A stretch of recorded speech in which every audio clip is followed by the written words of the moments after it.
Hello दोस्तों, स्वागत है आपका पीयूष एक्सप्लेन्ड चैनल पर। आज हम लायर गेम एपिसोड 3 को एक्सप्लेन करने वाले हैं, तो चलिए बिना समय बर्बाद किए शुरू करते हैं। अब एपिसोड 3 शुरू होता है। बाहर शाम होने वाली थी और खेल के अंतिम घंटे चल रहे थे। फुजिसावा अब सोच रहा था कि कैसे उसने नाओ जैसी भोली लड़की को चकमा दे दिया, कैसे उसने उसके 100 मिलियन हड़प लिए। उसे कोई पछतावा नहीं था। वह अपने आप से बड़बड़ाया, नाओ तुम बहुत भोली थी। इस दुनिया में भरोसा करना सबसे बड़ी मूर्खता है। मैंने तुम्हें सबक सिखा दिया। अब मैं अमीर हूं और तुम कर्ज में डूबी रहो। अचानक उसके दरवाजे पर एक आदमी आता है। वह कहता है कि वह लायर गेम एडमिनिस्ट्रेशन का एजेंट है और पैसे लेने आया है। फुजिसावा राहत महसूस करता है। वह सेफ खोलता है और एजेंट को पैसे दिखाता है। एजेंट पैसे गिनने लगता है और फुजिसावा जीत के सपने देखने लगता है। लेकिन तभी दरवाजे की घंटी फिर बजती है। इस बार फुजिसावा दरवाजा खोलता है तो 3 मास्क पहने लोग खड़े होते हैं। वे भी लायर गेम एडमिनिस्ट्रेशन से आने का दावा करते हैं। फुजिसावा हैरान होकर कहता है कि अभी तो आपका एक आदमी अंदर पैसे गिन रहा है। तीनों में से एक कहता है कि हम ही असली कलेक्टर हैं, हमारा कोई और साथी नहीं है। फुजिसावा के होश उड़ जाते हैं।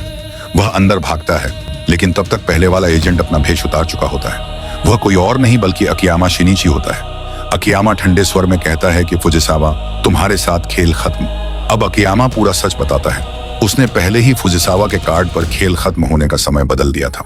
असली समय शाम 6 बजे था, लेकिन उसने कार्ड पर 5 बजे लिख दिया था।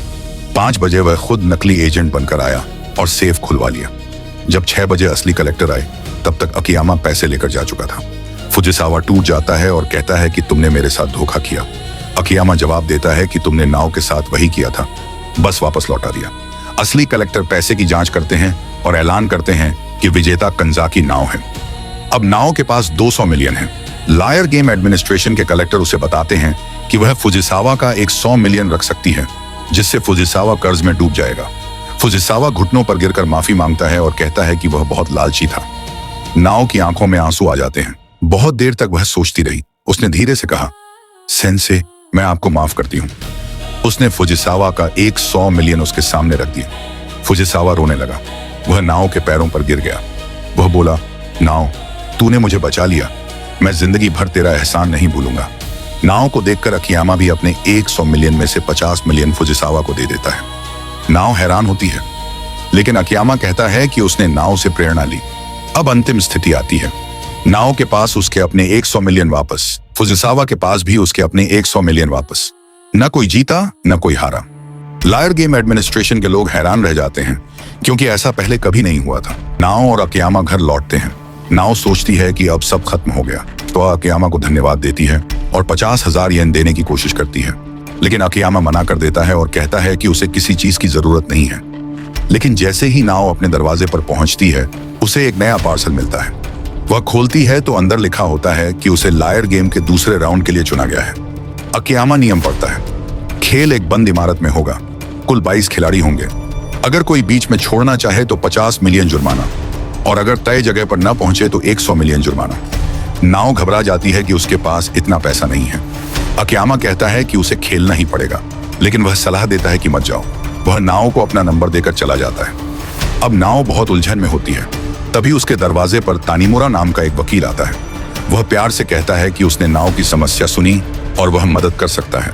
वह कहता है कि नाओ उस जगह जाए जहां खेल होना है और वहां लायर गेम एडमिनिस्ट्रेशन को धमकी दे कि वह मुकदमा करेगी, जिससे वे डर जाएंगे और उसे छोड़ देंगे। नाओ बिना सोचे मान जाती है। लेकिन जब वह उस जगह पहुंचती है तो पता चलता है कि तानीमुरा कोई वकील नहीं था, बल्कि खुद लायर गेम एडमिनिस्ट्रेशन का कर्मचारी था। वह मुस्कुराकर कहता है कि नाओ फंस गई, अब उसे खेलना ही पड़ेगा। वह नाओ को अंदर ले जाता है। वहां पहले से 20 और लोग बैठे हैं। ये सभी दूसरे राउंड के खिलाड़ी हैं। तभी एक रहस्यमयी आदमी लेरोनेरा सामने आता है। वह इस राउंड का कंडक्टर है। वह हंसते हुए कहता है कि लायर गेम के दूसरे राउंड में स्वागत है। नाओ डरते हुए कहती है कि वह यहाँ नहीं रहना चाहती, उसे जाने दो। लेरोनेरा कहता है कि देर हो चुकी है, वह अब इस खेल का हिस्सा है। लेरोनेरा नियम समझाने की तैयारी कर ही रहा था कि अचानक दरवाजा खुलता है और अंदर अकियामा शिनिची आता है। नाओ हैरान होकर पूछती है कि वह यहाँ कैसे आया। अकियामा कहता है कि उसे पता था कि नाओ किसी न किसी तरह फंस जाएगी, इसलिए उसने भी एंट्री ले ली। नाओ की आंखों में राहत के आंसू आ जाते हैं।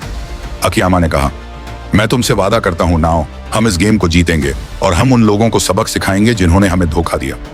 लेरोनेरा ने ताली बजाई। बहुत बढ़िया, अब खिलाड़ी पूरे हैं, चलिए मैं आपको दूसरे राउंड के नियम समझाता हूँ। उसने कहा, इस गेम का नाम है माइनॉरिटी रूल। नियम बहुत सरल है। हर खिलाड़ी से एक सवाल पूछा जाएगा जिसका जवाब सिर्फ हाँ या ना में देना होता है। जिस विकल्प को कम वोट मिलेंगे उससे वोट करने वाले खिलाड़ी अगले राउंड में पहुंचेंगे। बहुमत वाले खिलाड़ी बाहर हो जाएंगे। यह तब तक चलेगा जब तक एक खिलाड़ी ना बचे और विजेता को 2.5 अरब येन मिलेंगे। नाओ सोचती है कि यह बहुत मुश्किल है, लेकिन अकियामा कहता है कि असंभव नहीं है। सभी खिलाड़ी एक दूसरे को देखने लगे। कुछ को यह गेम समझ नहीं आ रहा था, कुछ डर गए थे तो कुछ में उत्साह था। नाओ ने अकियामा से पूछा, सेंसे, यह गेम कैसे जीता जाता है? अकियामा ने आंखें बंद करके कहा, यह एक दिमाग का खेल है। तुम्हें हर राउंड में यह अनुमान लगाना होगा कि बहुमत क्या वोट करेगा और फिर उसके विपरीत वोट करना होगा। लेकिन यह उतना आसान नहीं जितना लगता है, क्योंकि हर खिलाड़ी वही सोचेगा। लेरोनेरा ने फिर से हाथ उठाया और कहा, तैयार हो जाइए दोस्तों, क्योंकि लेट द गेम बिगिन। और एपिसोड 3 वहीं खत्म हो जाता है और हमारे दिलों में एक ही सवाल रह जाता है, क्या नाओ और अकियामा इस मुश्किल गेम में बच पाएंगे? क्या वे सबको मात दे पाएंगे? और यह अजीब सा आदमी लेरोनेरा आखिर कौन है? अगली कहानी फिर कभी और तब और भी रोमांचक होगी। अगर आपको यह वीडियो पसंद आया हो तो वीडियो को लाइक जरूर करें, अपने दोस्तों के साथ शेयर करना मत भूलना और ऐसे ही अमेजिंग एनिमे एक्सप्लेनेशंस देखने के लिए हमारे चैनल पीयूष एक्सप्लेन को सब्सक्राइब जरूर करें। मिलते हैं अगली धमाकेदार वीडियो में, तब तक के लिए stay tuned end game on.